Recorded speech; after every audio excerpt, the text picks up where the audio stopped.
So true. Good point. Speaking of crime, I did want to bring this back to crime since this has been one of the biggest debates in places like New York. That's one of their main issues.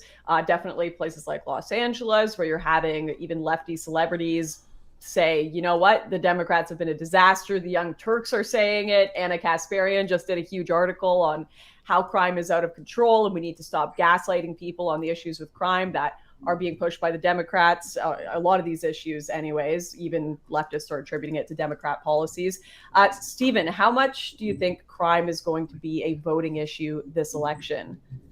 I still feel like the economy is a bigger factor for most Americans. I feel like crime is probably going to be most felt in blue places where people are probably voting Democrat anyway, but that's just like an inclination I have. I'd have to see the polling data. Also, I don't know if the bad crime policy is more of a Democrat problem or if that's more of like a progressive problem. Like I know there have been like a couple of really big progressive DAs. I think it happened in San Francisco. They got kicked out because they were doing like weird shit with like trying to be way more lenient on offenders. But I don't know if that is like the position of the entire Democratic Party versus like progressives have been very big on that anti-crime stuff. But I think that's Democrats really used to be extremely anti-crime. Some of Biden's policies were pretty harsh too. But they definitely. What do you mean Biden's policies were anti? That was when the entire United States was in the biggest crime wave that it had ever felt in the history in the early 90s. Yeah. Yeah, no, the Democrats used to be more. Yeah, the best based Joe Biden for sure. Do you think that New York is going to potentially go Republican with what's his name, the Legend of Zeldin? The Legend of Zeldin. Do you think Zeldin could win, Stephen?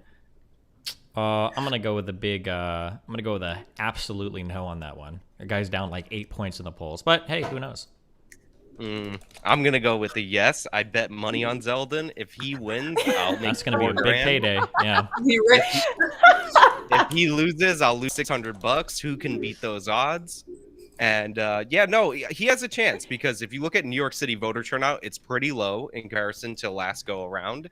If you look at the groups that he's getting endorsements from, Jewish groups, other like Asian groups are endorsing him, and this is because like these are the people who keep getting assaulted and have their perpetrators released automatically. And I said it before and I'll say it again, New York City's not like other cities and New York State's not like other blue states.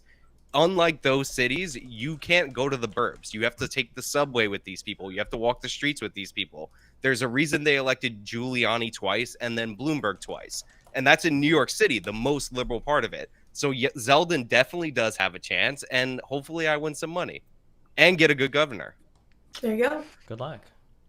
Also, Hochul is in total denial about the crime issue. She won't change bail reform in any significant way, and she's running her whole campaign on Trump is bad.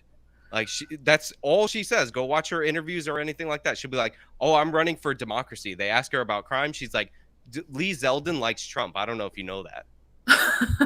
Well, in that debate with Lee Zeldin, she was like, I don't know why this is such a big deal to you.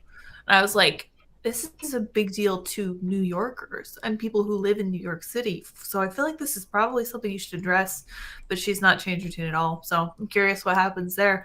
I'm kind of on pins and needles because that's kind of my dark horse race. I think he's going to pull it out, but I guess we'll see. And also the polling that was most accurate in last year's New Jersey gubernatorial race has Zeldin ahead by like a half a percentage point. The Emerson polls, if you look at it, they rank protecting democracy as the #1 issue behind the economy. No poll in New York city or state in the last 2 years has that issue above crime. Even in the mayoral race, crime was up there as the issue. Bye. Remember to hit that like and subscribe, and don't forget the notification bell so that my videos show up right in your feed.